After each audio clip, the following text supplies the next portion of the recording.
Thanks for joining us on National Focus. I'm Colette Ambo.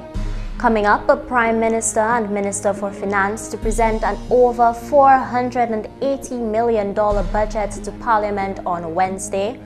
The Grand Savanne Water Supply Project is expected to be completed by September, and GIS News talks with the facilitators of the CCREEE Validation Workshop. Stay tuned for these and other stories after this. Did you know the Caribbean Court of Justice is two courts in one? The CCJ has two functions: an original jurisdiction, which deals with your right to move between CARICOM countries freely and your right to move your money and your business. This is the basis of the CARICOM Single Market and Economy, CSME, and the revised Treaty of Chaguaramas, and an appellate jurisdiction to hear appeals from courts of those countries which decide to use it as their final court of appeal and no longer go to the Privy Council. All CARICOM member states who have signed the agreement establishing the CCJ are members of the CCJ.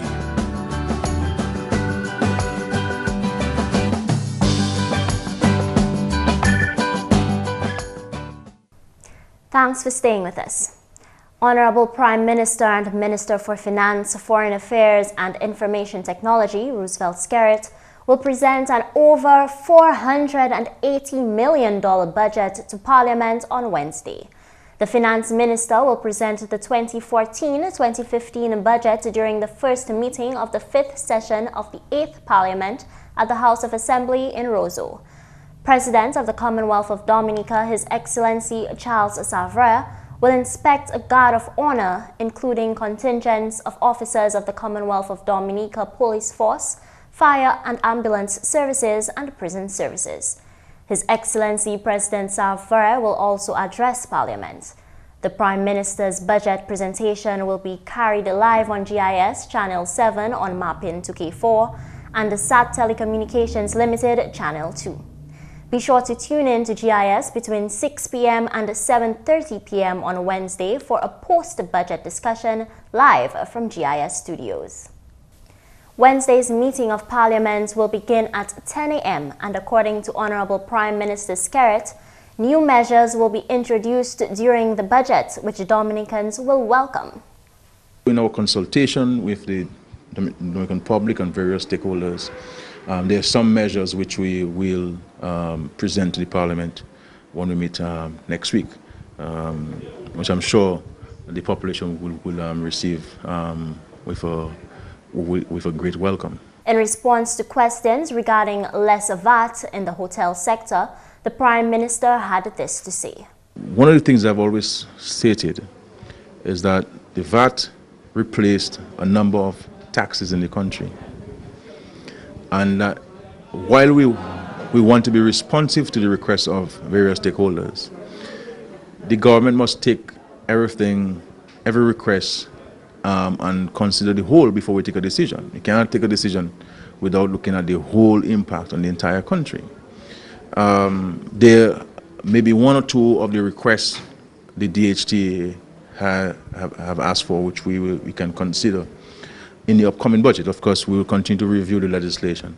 But I can say that I can say now that one or two of the requests of the DHTA will be taken on board, and that will be made reference. Reference will be made to that in the budget address delivered by myself as Minister of Finance.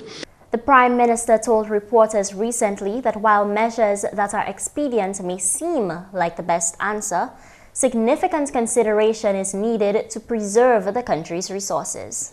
There are a lot of nuances and issues that one has to consider before a final determination is made by the Cabinet as to whether we take that measure or this measure, or we don't take any measure at all.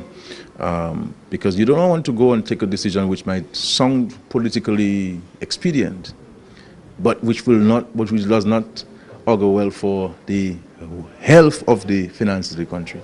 So people who come and say, well, we'll reduce VAT, or we will remove VAT completely, or we will abolish income tax. All of this may sound exciting and great, but the question is, what do you replace them with? The Dominica leader reiterated that government will maintain a prudent and responsible approach in managing the country's resources. There are a number of implications if bad decisions are taken, or if decisions are taken for pure partisan political benefit of the party in office. And this has not been what we have done. We have always maintained a prudent and responsible approach to the management of the state finances. Notwithstanding the fact that it will be an election year, we will present a budget which the country can afford, not a budget to win any election, to win any votes. The Honorable Prime Minister noted that government has tried to minimize the impact of the economic crisis on the tax-paying public. Always a case, a justification for either increasing taxation, existing taxation, or introducing new tax measures. But what we have done over the years is to try to minimize the impact on the tax-paying public in respect to a number of capital projects. And when you look at the West Coast Road and a number of projects that have been financed by way of grants, if you had to contract loans to implement this project, it would mean that your debt servicing would increase, and then therefore you would need to find additional funds to service those debts. Where do you find additional funds? From taxpayers and so forth. And if the taxpayers are saying to you that they're not in a position to pay more, can you really tax them more? And this is the point I've also made in respect to salary increases. There's nothing wrong with unions making a request for salary increases, but the question is, are we the Dominican people prepared to pay more to underwrite the increase in salaries at this time?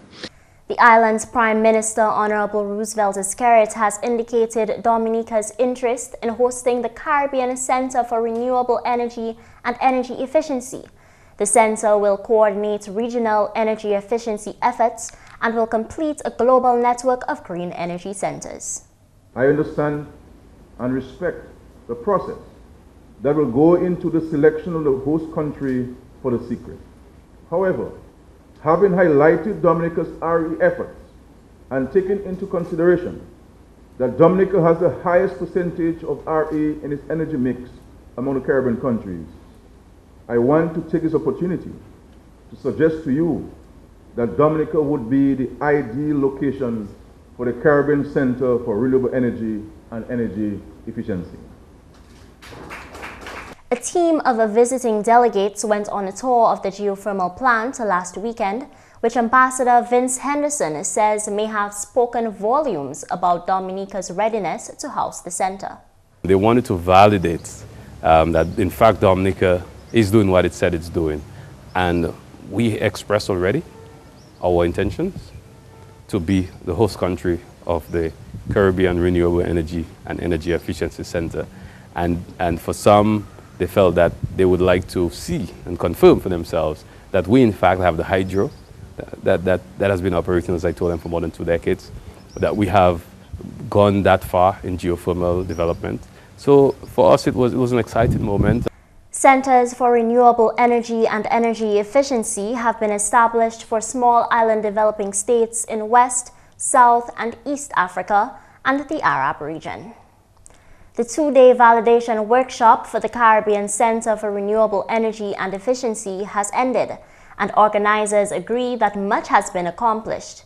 Representatives of regional governments, organizations, and the private sector met to discuss the necessity of the center at the State House, led by SIDSDOC and the UNIDO. Among the several topics discussed was the issue of the center's sustainability. How will the center be maintained, especially financially and otherwise? So, that is always the biggest issue with regards to any kind of center that you would set up or any institution.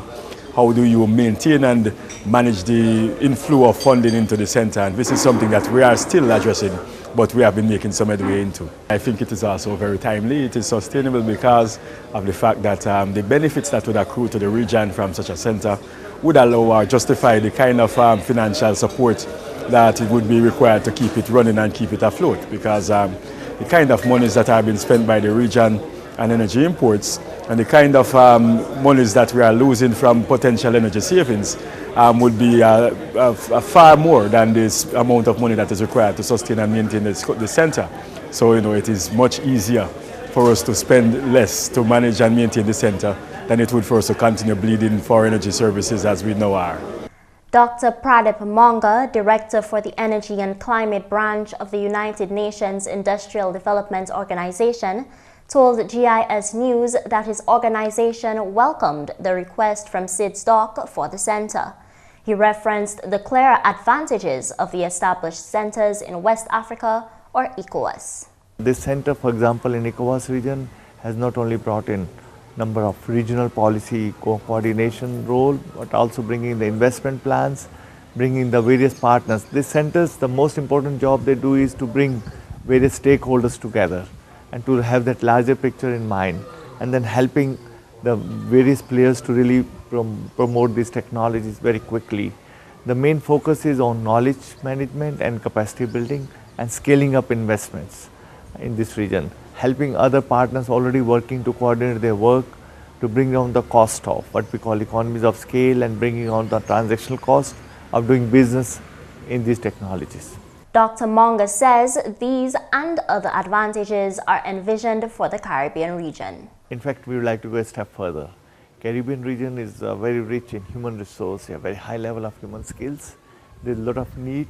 Caribbean region is also, I feel, one of the most affected by fossil fuel prices. Here, electricity prices are among the highest in the world, 42 to 45 cents per kilowatt hour. And there we feel that renewable energy technologies make sense.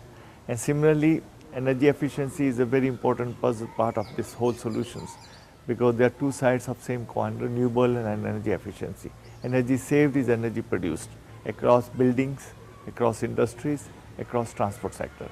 So we believe together renewable and energy efficiency can really help these countries not only to move towards energy security, but also in economic development, because energy pricing is the main constraint to really have higher economic growth in this region.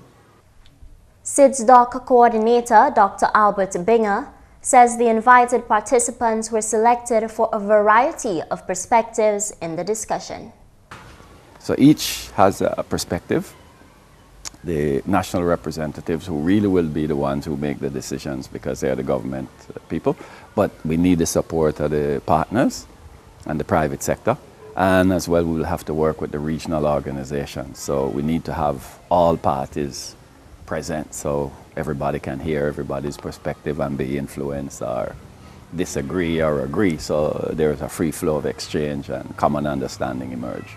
His Excellency Dr. Vince Henderson is chairman of the SIDS-DOC Steering Committee and Dominica's permanent representative to the United Nations. This, for me, is a major initiative. And for SIDS-DOC, it is part of our strategic plan to move out to our membership, especially through the regions, and to bring the activities closer to the members.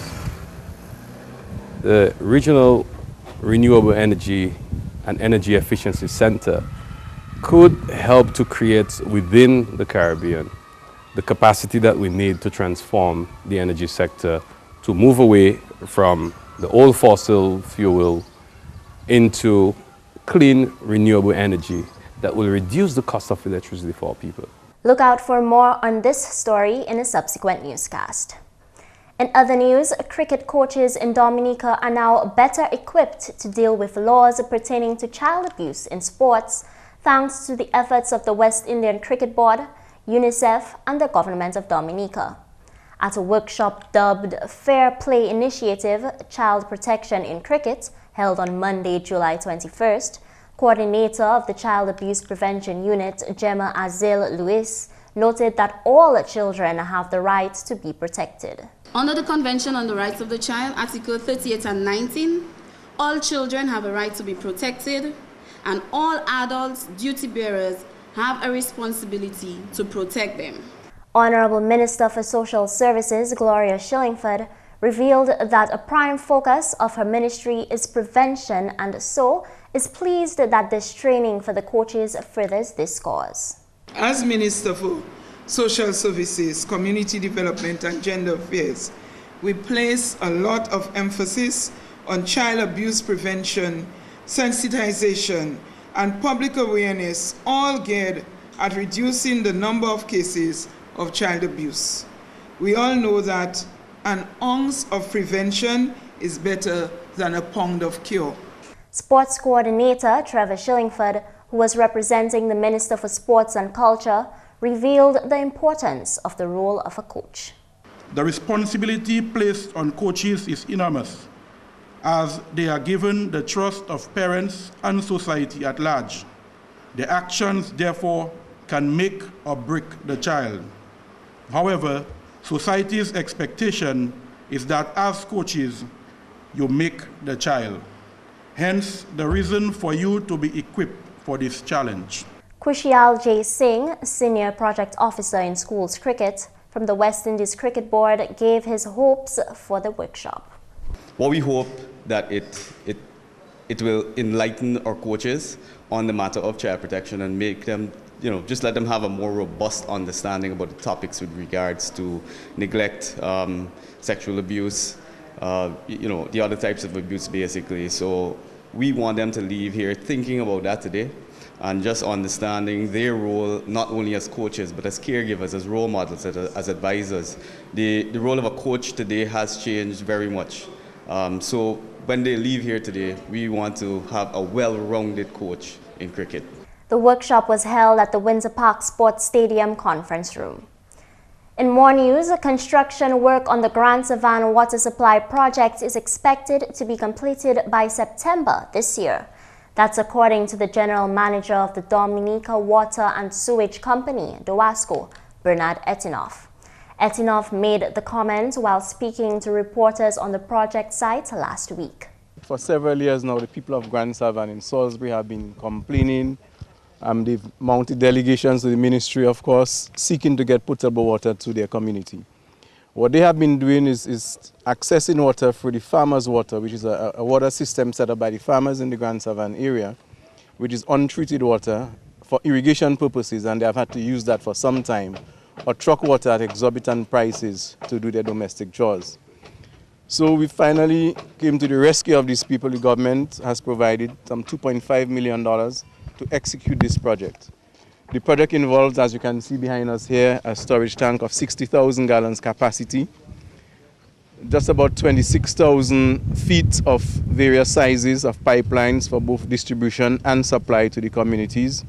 And the road that we just drove upon, you can see freshly cut some 100 feet of road in difficult terrain to get this tank built so that the people can be served. The $2.5 million project, funded by the government of Dominica, forms part of the West Coast Water Supply Project. Lot 2 was the first to have been completed at a cost of just over 10 million EC dollars, provided by the European Union through the government of Dominica. Lot 1 is nearing completion and should be completed sometime between the end of August and the end of September. And that is the construction of 2 intakes, 2 treatment plants, and the main supply line to join with the main distribution line, which comprised lot 2. And so this tank will be fed from the Coolibistry intake. It can also be fed from the Picard intake independently. And so this will see the completion, or this is part of the completion of the West Coast Water Project. Parliamentary representative for the Salisbury constituency, Honorable Hector John, is looking forward to the completion of the water project. I know this water project in the area will assist a lot of people in doing their daily chores. And I am sure we will see further development of the area because a lot of people will be building as well. People who stayed away because of the water problem that they had. That water will help bring some relief to them. And as a community, Grand Savannah as a community, we welcome that project. The government of Dominica has invested approximately $182 million to provide portable water to communities across the island over the past 14 years. And before we leave, here are a few announcements. The National Cultural Council and the Cultural Division invite the general public to the Golden Drum Awards ceremony and concert on Wednesday, July 30th at the Arawak House of Culture from 8 p.m. Come give support to this year's Golden Drum and special recognition awardees. There will be performances by awardees and other local artists, including the Sixth Form Cicero Singers, Pan in Harmony, and Michael Henderson Del Sol. It's the Golden Drum Awards 2014. You definitely want to be there. Viewers are also invited to tune in to GIS on Mappin Channel 7 and SAT Channel 2 for our post-budget discussion. This will be carried live tomorrow evening, Wednesday, July 23rd from 6 p.m. And that's the English news. McPherson St. Luce is next with the Creole highlights. Allô tout le monde, bienvenue à ces nouvelles en créole. Non moi, c'est McPherson St. Luce. Premièrement, le ministre énergie conduit un audit pour déterminer la quantité d'argent qui a dépensé à ces énergies pour l'occasion publique en Dominique. Parole celle-là sortie du ministre énergie, Honorable Ribbon Blackmore. Nous avons fait ça comme un energy audit. C'est building public en Dominique, Dominica State College, DASPA, ministry là-bas ça. So, à State College là, nous avons fait certains, nous mettons ça comme solar panel. So, ce monde ça nous a payé moins pour l'énergie. Ça veut moins énergie, mais taper même résultat là aussi. So, en pile là, nous avons mettre aussi à bagarre renewable à Dominique. Et bien, nous avons espoir nous que premier pays là en Caraïbes là pour libérer ça qui 100% energy renewable compliant. Comme ça, comme on a parlé avec vous, donc hydro, nous avons servi plus hydro, mais nous avons cherché plus ça qui est fossil fuel. Ça a fait bien difficile pour nous à Dominique. Et bien, il a fait pour énergie ça qui go pour nos Dominique. Et puis on passe à payer afforder pour payer light bill. Et bien nous passons à taper business pour venir investir Dominique pour créer employment pour nous en Dominique. So, je fais mal bagage ça c'est bien pour nous. Honorable Blackmore fait parole comment officier qui venu ici garder programme énergie payant. Encore nous garder la Dominique a fait toute bagaille possible pour mener mon Dominique pour ça ouais ça nous a fait.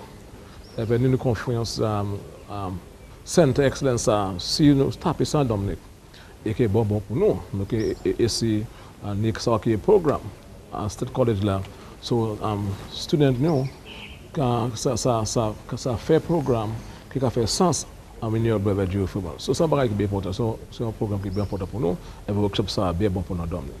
On a une nouvelle, plusieurs teachers, peer counselors et parmi d'autres monde qui travaillent et puis négion à dans une meilleure position à présent pour chaîne la paix entre négion en institution d'éducation.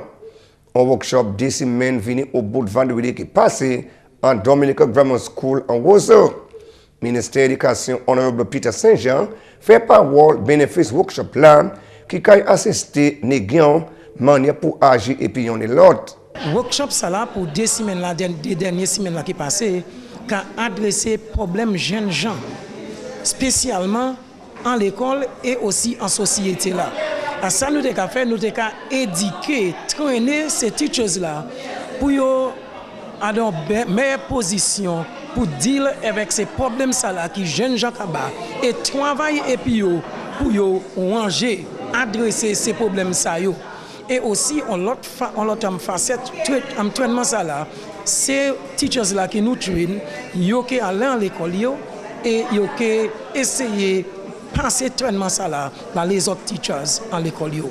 Nous qui ouais qui jeunes gens nous yo qui en meilleure manière, en meilleure position pour deal avec yon et l'autre en société.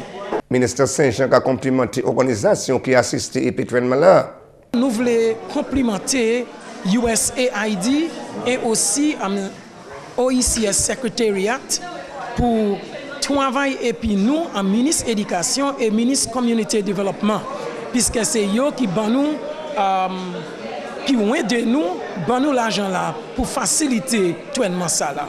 On a une nouvelle, Bowl West Indies collaboré et puis UNICEF et gouvernement Dominique, où là ils ont lancé un workshop pour coach jouer ball, ça a créé the Fair Play Initiative, Child Protection and Cricket.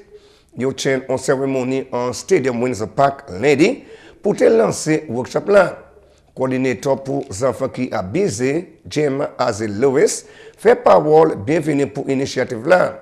Selon Madame Azel Lewis, complet attention comité assist sport pour jeunesse en West Indies Cricket Board, organisation là voit importance pour implémenter le programme là. Minister Development Community Honorable Gloria Shillingford fait parole plaisir collaboration cela pour baisser abysement négligé en sport. Coordinateur sport Trevor Shillingford fait parole comment il est bien nécessaire coach tape entraînement manière pour empêcher les enfants abuser en jouer sport. Finalement, le département gender tape assistance pour augmenter la police gender. Parole cela sur le chef département cela Rosie Brown. Brown mentionne bagay qui recevait attention. Yon ka di kot débat leadership women, c'est pas women, no, but gender leadership and decision making and governance, sorry. Yon ka di kot economic growth, poverty reduction, lot la ka pali kot agriculture and food security, yon lot area ka di kot climate change and natural resource management. Lot la ka pali kont labor and employment. On lot si education, human resource development. On lot si health and well-being. On lot si violence and security. Lot la si family, socialization and culture. Messieurs, mesdames, ça c'est tout pour nouvelle en créole pour à présent. Non moins, c'est McPherson Luce. Au revoir. Coming up next, tips to ensure your system files are always secure. Did you know the Caribbean Court of Justice is two courts in one? The CCJ has two functions, an original jurisdiction, which deals with your right to move between CARICOM countries freely and your right to move your money and your business. This is the basis of the CARICOM Single Market and Economy, CSME, and the revised Treaty of Chaguaramas, and an appellate jurisdiction to hear appeals from courts of those countries which decide to use it as their final court of appeal and no longer go to the Privy Council. All CARICOM member states who have signed the agreement establishing the CCJ are members of the CCJ.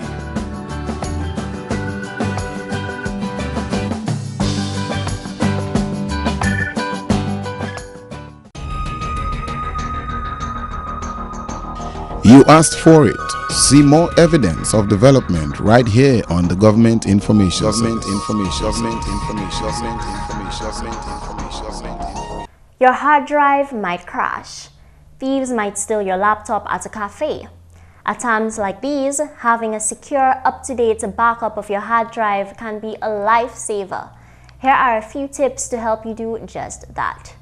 Back up your documents, application data, media, your entire system, and of course your heirlooms such as photos, which require not only backup but special protection. Invest in a USB drive. This fully automated backup is simple and does not require any software downloads. As a backup continuously connected to your computer is just as vulnerable to the same dangers threatening the computer itself, automate your backup and store it at a safe distance. Why not set up a single centralized backup for everyone at home? Back up the whole family on your home network. And if you have a large quantity of multimedia files, back them up to an external hard drive or to a network-attached storage drive. This way, large media files don't cause problems.